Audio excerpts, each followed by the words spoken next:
So, hello and welcome to my video review of Die Burgen von Burgund, the Castles of Burgundy, the card game. This is the German edition. I don't know if the English edition is available right now, but there's not that much information available on English, so I will show you an example turn, a basic round. I will play together with Dave. I've played 3 rounds for my German speaking review, and now I will continue playing the 4th round, and while I'm playing I will explain the rules. And before that I will show you what you're seeing here, what the cards are, and then I think you got a basic idea of how the game works. My English is very rusty, so there will be a lot of grammar problems and word problems, but I hope and think that you will understand most things I want to try to tell you. And after watching the video, I think you should get a good impression on how the game works, how close it is to the original game. It's very close. I have never seen a game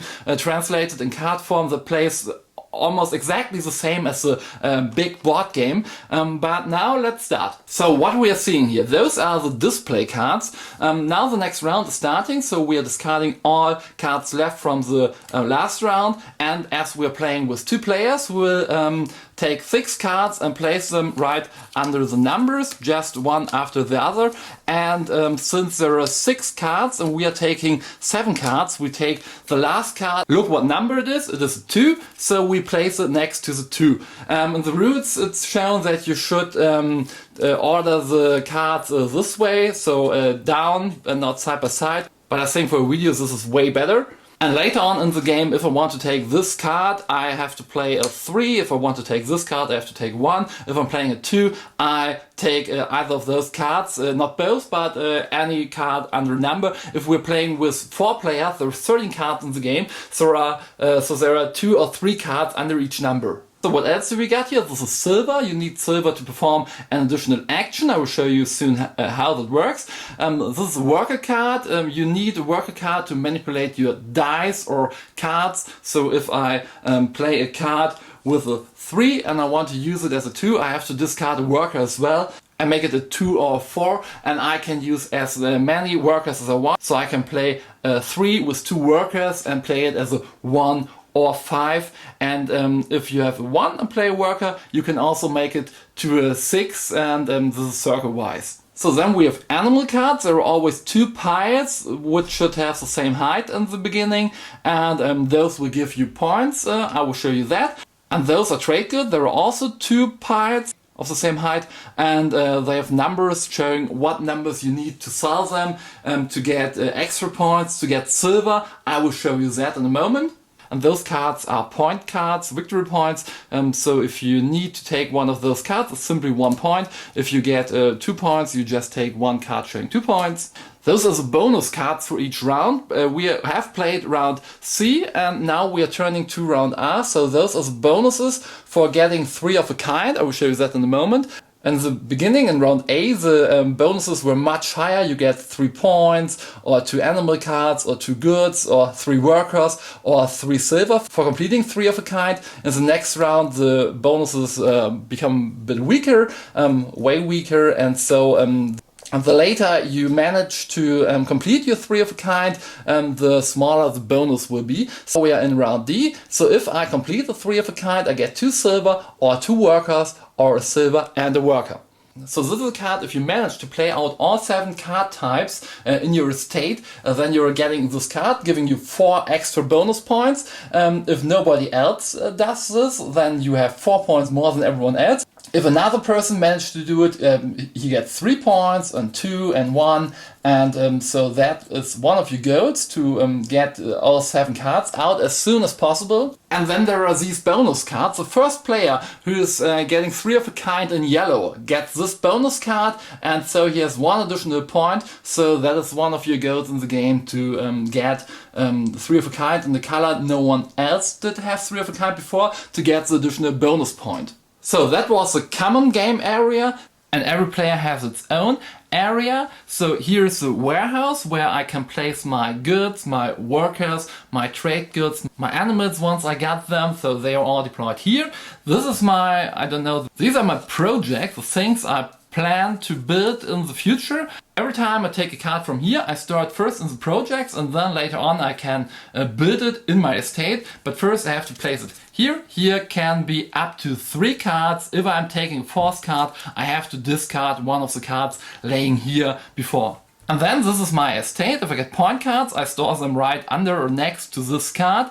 And every card I played and built, I deployed here under this card. Always grouping same cards. So the green cards are under another new cards of a different color will place next to it. So as time goes by, you need much more place to store all the cards here, to store them in your warehouse, to place them in your project. But now let's play the 4th round. It's the second last round. After 5 rounds the game is over. I will show you a scoring after this round so you know how scoring works. And so we've placed new cards. Here we've discarded all cards that have been left over from the last round. We changed this to round D. So now every player gets 6 cards face down. 2 for 6 for me and 2 for 6 for Dave. We don't look at those cards. We don't know what cards these are. And Dave was the last player selling a trade good in the last round. So he got the first player card, which is worth 1 point in the end if you still have it. And so Dave is the starting player right now. In the beginning of a round, you're taking the 2 top cards off your pile, look at them, and the only thing of interest here are the numbers. You don't, what kind of card, it doesn't matter at all, just taking for the number, those are your dice. So Dave has a 6 and a 4, which you can use to perform one of the 6 actions. The 6 actions you can do are, you take a card from the display, so he can play and put the 4 on the discard pile to take this ship card because it's placed under the 4. He can take the 6 and take this knowledge card because it's placed under the 6. The second action you can do is discard a card to the discard pile and build a card from your projects. So Dave has a knowledge card with a 4 from the last round here. So he could discard this card with a 4, saying 4 aloud so everyone knows what number he is using, and then placing this card in his estate. Since the color is not present in his estate right now, he's placing it next to the others and performing this action right now. This action means he just can take 2 workers and place them in his warehouse, no matter how workers he already has. The third action Dave can do is sell goods. He has a 4 and a 6 and he has those goods in his warehouse. So he could use this 4, discard it to the discard pile and sell all goods with this number. So you put this card under his victory point card, so gets 2 additional cards. And for each good he sold, he get 1 silver. So by selling 2 goods, he will get 2 silver, storing it in his warehouse. But he's not doing this right now. The 4th possible action he can do is discard a card. The number doesn't matter at all, and restocks to 2 workers. Since he has 1 worker in his warehouse, he's just simply taking 1 worker, having now 2. If he had no worker left because he used all of them in the last round or action, he just can take 2 and place them in his warehouse. If he already has 2 workers there, he didn't take a worker, so he don't perform this action at all. Instead, he will be using the 5th possible action. He just discards 1 card of his choice, no matter what number is on it, and just takes a silver and places it in his warehouse. And therefore, the last possible action is discard a card, no matter what number on it, and sell goods from your warehouse, workers or silver. For each 3 of it, you get 1 point. So if I sell those 3 cards, I will just get 1 point. If I have 2 more workers and 1 more silver, I will get 2 points. So I just discard those cards and take me one of those barrel cards with a point and put it under this card. But Dave is not doing that right now. So Dave chooses this card with a 6, discards it, and takes this knowledge card, placing it in his project area. And now with a 4 or 3, he could play one of this card. Next time it's his turn, because you're only doing one thing at a time. Here are no cards being refilled. Only at the start of a round, here are new cards. So if I myself had a 6 and wanted to get this card, well, I need to use my 6 in another way. So there was a lot of talking, but in real gameplay, you're just looking, okay, I can buy this, I have those cards, maybe I need workers, maybe I need to maybe I need my workers to get another card, maybe the card under the 5 is better for him, and that goes real fast because you can play ahead while other players are playing. So the gameplay itself, if you don't explain everything as I do, is really smooth and fast. So at the end of his turn, Dave draws the next card from his card pile, and for the next round he has a 1 and a 4. And now, while I'm playing my turn, Dave can plan what he will do. So I am also taking the 2 cards from my card pile, and now I can discard this 5 to do the same as Dave does, and I take this card from the display. Because now I have 3 yellow cards. If I manage to play them all, I have 3 of a kind of yellow. So I'm getting the yellow bonus card that is already that is still placed here, giving me an extra point and giving me a bonus from this round card.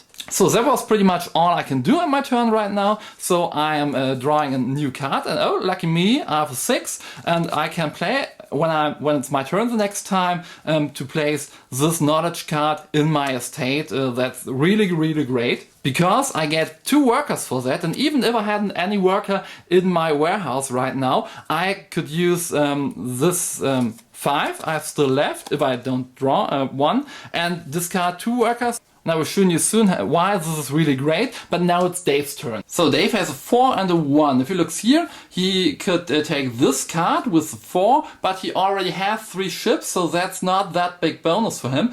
He could take this building and this 1, but I had already managed to get 3 buildings, so the bonus is gone. Notice that he has 2 yellow cards, but I will be the one getting the bonus before him, most possibly. So very clever turn would be playing this 4 together with this worker card, making a 3 of this 4 and taking this card under the 3, placing it in his project area, because next round, so he will discard those cards right now, because if it's his next turn, he can play this 1, placing this mine in his estate and getting the bonus for having 3 estates. And that is something I really enjoy about this game. You always can do something, you always find some very clever things you might want to do, and that's really great. So now it's my turn. I want to play this 6, I'm calling 6, and then I'm placing this card from my project area in my estate under the other yellow card I had, and now I'm getting 2 workers in my warehouse, so I have a total of 6 workers there right now, giving me great flexibility. Then I'm drawing the next card. It's a 4 and a 5, so let's have a look. And now it's Dave's turn, and Dave will play this 1 using the second action, placing a card from his project area in his estate area. Now he has 3 of a kind for mines, so he is getting the mine bonus card, placing it here, giving him 1 extra point in the end of the game.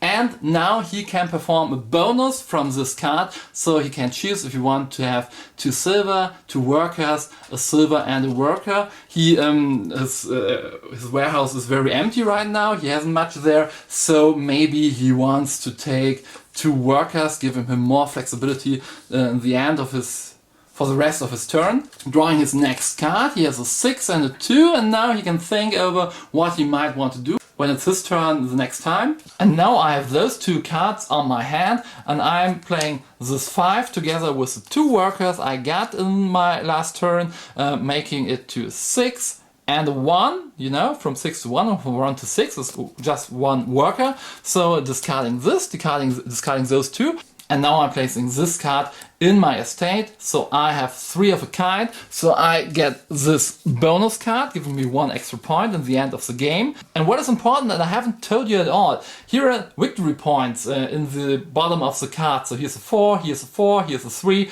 here's a 4 also.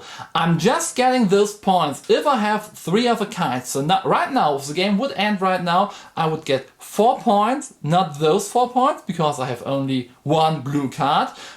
Here I have 3 cards, here I have 3 cards, so I get 4, 8, 11 points. If I have 4 or 5 yellow cards, I just would get 4 points, but if I manage to play out 6 yellow cards, so having 2 3 of a kinds, I would get 8 points for it. That is an important information. So now I played this knowledge card, so it's giving me 2 workers again, and the yellow bonus I've got. And now again I can choose what bonus I want to get, and I want to get 2 silver. With silver, if you have 3 silver at any time during your turn, you can discard them, drawing 3 cards from the card pile, and choose what you want to do with them. You can either take one of those cards and place it in your projects area, or you can play one of those cards using the number to perform any of the 6 actions you are allowed to perform. And in my Germany I was missing the information that those monasteries are some kind of joker cards. You can try to get 3 monasteries to get 6 points in the end of the game, or you can place a monastery with any other color in your display, and then the monastery is taking the color of this card. So you can place it here. So now it's a blue card. I have 2 blue cards. If I manage to get another blue card, maybe this one, I will have 3 of a kinds for blue, getting those 4 points. The 6 points on this card are not of interest anymore. That is the only time it is allowed to place a card of a different color upon or under another color card. So I never are allowed to place this card here. Always same color, same pile, except for the monasteries. So, but this was just an example. If you perform this, you don't have to forget to perform your normal action for the round. That is this is stated in the rulebooks, that this happens very often. So a bit confusing, that was it. I got my 2 workers, I placed this card. There is no additional bonus card for yellow cards. And so now it's Dave's turn. He has the 2 from the last round and a 6. And now he can think about what he wants to do. The only bonus card left is the card for the monasteries. There are not that many monasteries in the game, so we don't know if anybody will get this card. So for now, Dave just discards this card and takes this building, which allows him, if he places this building with a 4, he can take any other card from his project area and place it in his estate for free, performing the addition the building allows him to perform, or the card allows him to perform. So he is placing this here. Now he has 3 projects in his project area and isn't allowed to place any other card here unless he discards one. So those are my cards for this round. So right now I can, well, what can I do? I can play this card together with a worker, and now I can place this here because I made the 1, 2, 6 and place it here. So I have my second ship. If I get 3 of this, I won't get any extra points, but I will get 4 points for it. That would be really great. And now I'm allowed to look for good from the open good pile and place it in my warehouse. I have those goods with a 5 or a 6, so it would be really, really great if there would be a card with a 5 or 6, but it's not. So in this case, I'm looking at Dave's warehouse. Dave has 2 cards with a 3 and a 4, so I don't want him to get any of those cards. So because to me it doesn't matter which of those cards I'm taking the card Dave would benefit from, but the next card is the same. Those are shuffled in before, so that's totally random. That's bad luck for me, but good luck for Dave. And now I'm placing this card in my warehouse as well. So now Dave's last 2 cards, he has a 2 and a 6. Those cards doesn't match to those in his project area. So maybe he could play this, making it to 3, and discard both cards and placing this in his estate. And now he gets 2 workers in his worker area. And now he has 1, 2, 3, 4, 5, 6 different types of cards. So if he managed to get a monastery out and place it, then he could take this card for having 7 different type of cards, giving him 4 extra points. And 4 points is very much in this game. So my last 2 cards are a 4 and a 6. And well, yeah, that's great for me. I can play this 4. Getting this card with 1, and I know in my last action I can play this together with this, making the 6 to 1, and place this in my estate, so I get 4 points in the end of the game.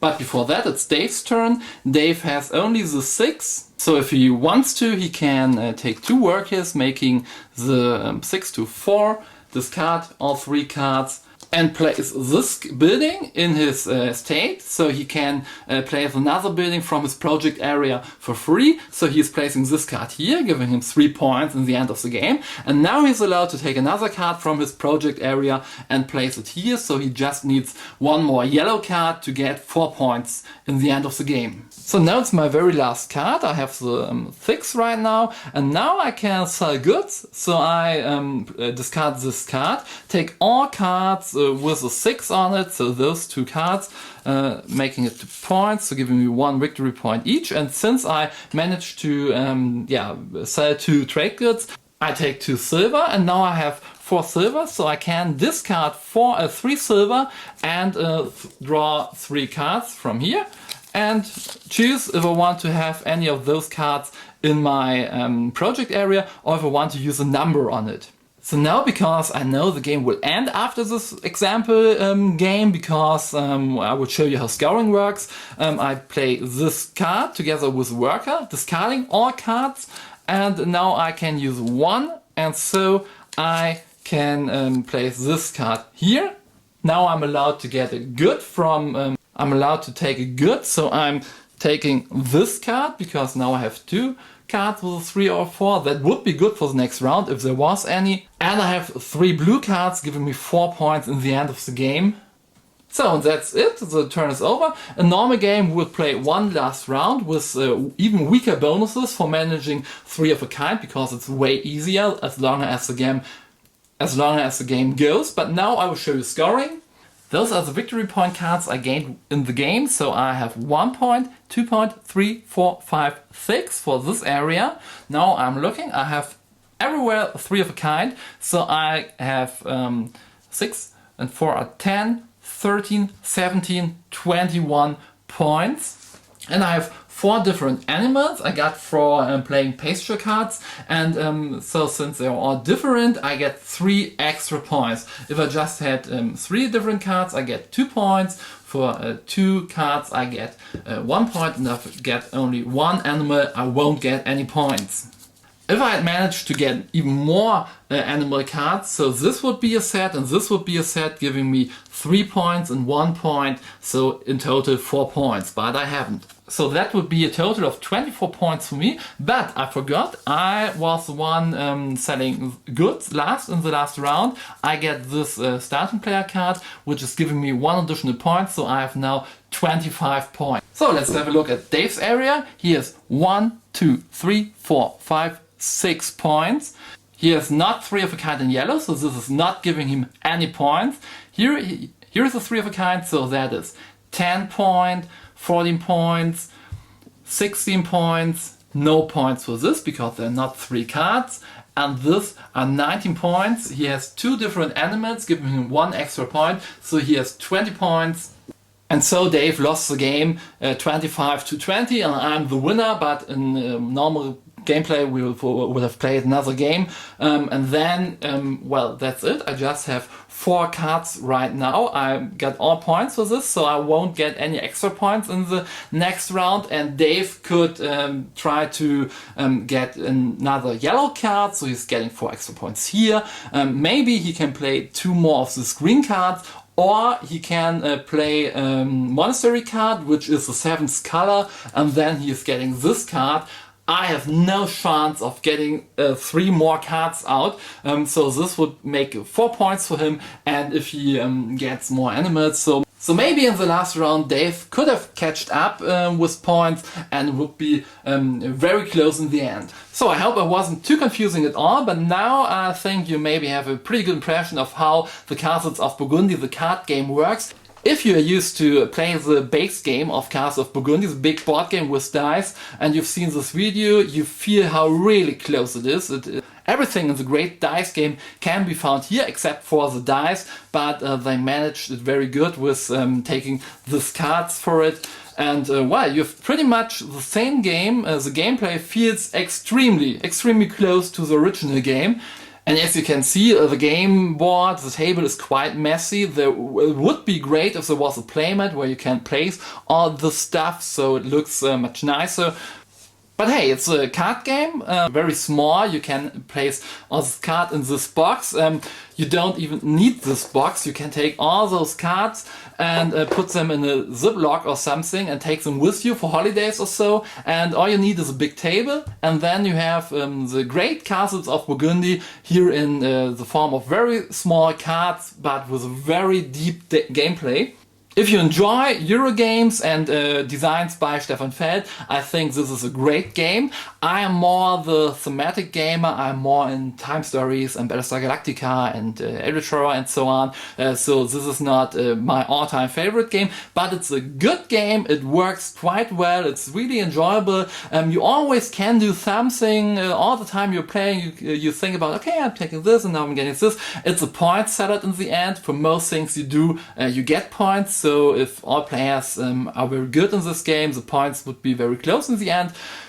And you always can do something. It's like in the original game, it's very seldom that there are dice you can't use at all. You always, and if you're just taking workers to giving you more flexibility in the next round, this could be good in the next round. And yeah, if you are a veteran Castles of Burgundy player, you may don't want to have this game because it's pretty much the same. But if you say, okay, I like that it has no dice, because maybe you hate dice and you love cards, then this would be great. If you want to take it for you with holidays or on travel, this is also great. And if you don't have played or don't own Castles of Burgundy, the dice game, now the question is, do you take this card game or the greater game? And I would say just take this one. It has the same depth in gameplay, and it's way much cheaper, and yeah, it's a great game. And that's it from me and Dave. I hope you had fun, you enjoyed it. Please leave me a comment if you want other presentations as this one, if there are German games which are not available in English and you want information about this, or if you say, oh god, your language and your grammar and so on was so terrible, I didn't enjoy it at all, then else leave me a comment. And if you enjoyed the video, give him a thumb up. And yeah, I say bye bye und tschüss.